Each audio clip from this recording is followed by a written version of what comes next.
Assalamualaikum warahmatullahi wabarakatuh. Selamat pagi anak-anak. Waalaikumsalam warahmatullahi wabarakatuh. Pagi guru. Bagaimana kabar kalian hari ini? Alhamdulillah baik.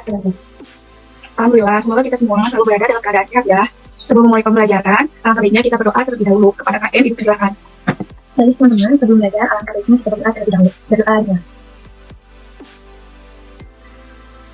Berdoa aja. Anak-anak, Ibu mau bertanya. Setiap pagi, jika kita mempunyai dua pilihan, pilihan yang pertama melanjutkan tidur dengan mimpimu, dan pilihan kedua bangun dan mengejarnya. Nah, pilihan lebih baik menurut pandangan anak-anak. Di sini pilihan yang mana? Silakan ajukan tangannya ya, yang ingin menjawab pertanyaan yang sudah dipertanyakan oleh Ibu. Baik, kepada Neng Tuti, saya persilahkan. Izin menjawab, Ibu. Menurut pandangan saya, dalam dunia yang sebenarnya pun kita mempunyai mimpi yang sangat tinggi. Sedangkan dari tidur, kita hanya dapat memimpikannya tanpa bisa berbuat apa-apa. Tetapi ketika bangunlah, kita dapat melangkah dan berproses untuk meraih mimpi tersebut. Karena mimpi tidak akan tercapai jika kita tidak akan melangkah dan berproses. Makasih, Ibu. Wah, benar sekali. Terima kasih kepada Tuti. Selanjutnya, apakah ingin ada yang menambahkan? Ya, kepada Dapina, saya persilahkan.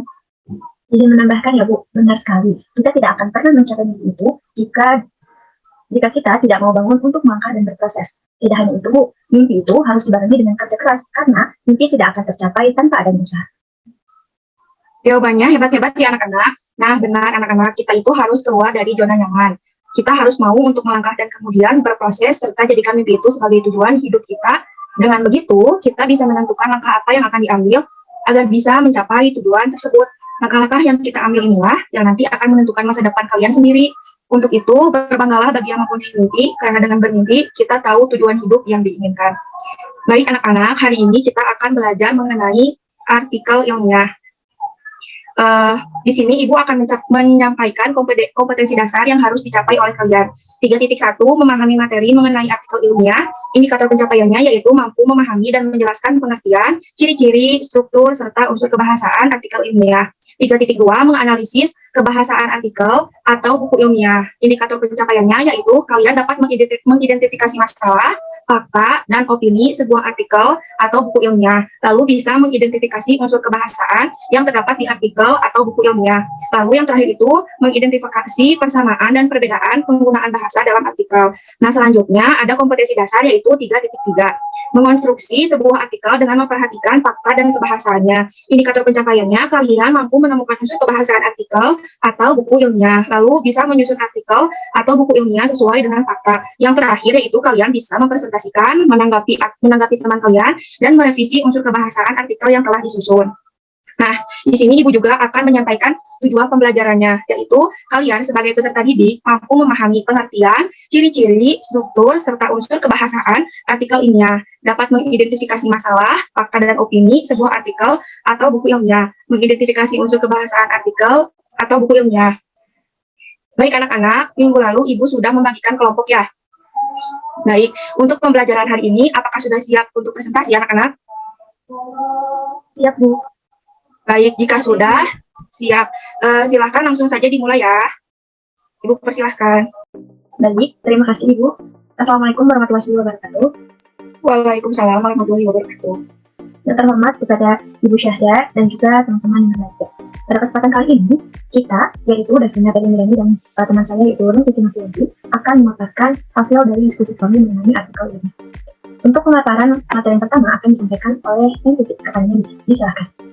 Artikel ilmiah. Artikel dalam Kamus Besar Bahasa Indonesia merupakan suatu karya tulis lengkap, misalnya laporan berita atau esai dalam majalah, surat kabar, dan sebagainya. Sedangkan ilmiah maksudnya adalah ilmu pengetahuan memenuhi syarat atau kaidah ilmu pengetahuan.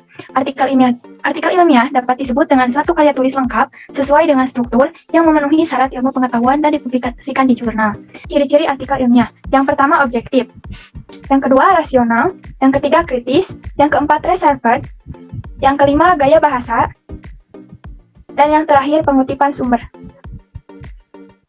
Struktur dari artikel ilmiah, yang pertama ada judul, yang kedua baris kepemilikan, yang ketiga abstrak, yang keempat kata kunci, yang kelima pendahuluan, yang keenam metode, yang ketujuh hasil dan pembahasan, yang kedelapan simpulan dan saran, yang kesembilan ucapan terima kasih, dan yang terakhir daftar pustaka. Sekian dari saya kembalikan kepada moderator. Baik, terima kasih yang jadi untuk selanjutnya itu aspek kebahasaan artikelnya. Yang pertama itu ada pemilihan kata atau diksi. Kata yang digunakan harus cermat, tepat, dan bukan kata-kata logat. Yang kedua, penyusunan kalimat. Harus sistematis, jelas, runtut, sederhana, dan mudah dipahami. Kemudian yang ketiga adalah pengembangan paragraf. Paragraf dan disusun hendaknya dikembangkan secara variatif dan juga sistematis. Slide selanjutnya. Kemudian ada langkah-langkah dalam membuat artikel ilmiah. Yang pertama itu pengembangan ide. Ide biasanya didapatkan dari berbagai sumber, antara lain dengan membaca jurnal ilmiah, kemudian membaca diskusi, seminar, dan fenomena yang ada di masyarakat. Yang kedua itu ada proses penulisan artikel. Dalam proses penulisan artikel ini, yang pertama ada brainstorming. Adalah suatu proses yang disebut dengan pencatatan ide-ide yang ditemukan ke media, bisa berupa tulisan di kertas dan sebagainya. Kemudian ada drafting.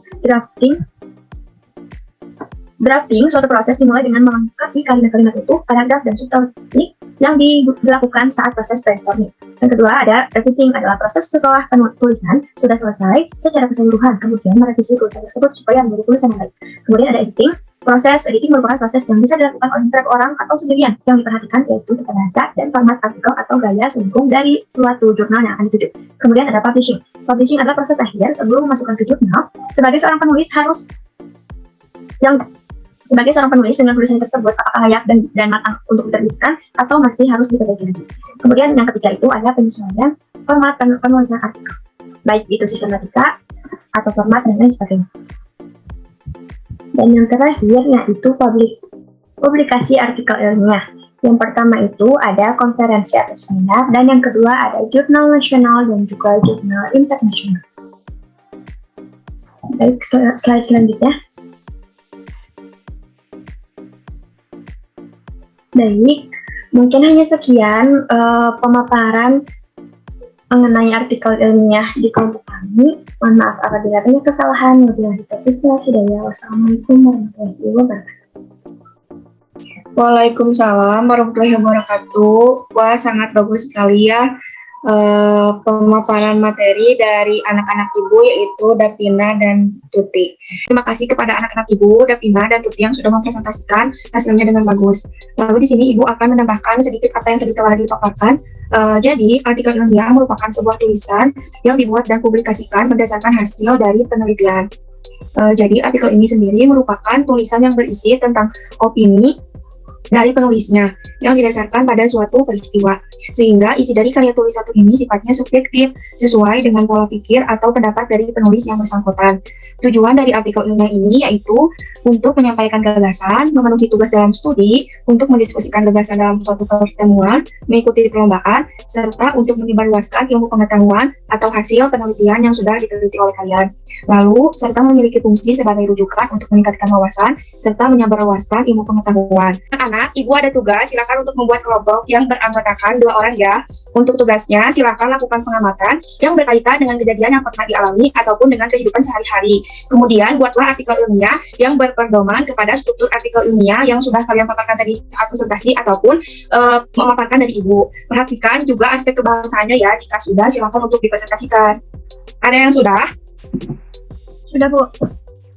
Silakan untuk mempresentasikan aspek kebahasaan yang telah kalian buat ya. Baik, di sini kami akan mempresentasikan mengenai aspek kebahasaan yang digunakan dalam artikel yang telah kami buat.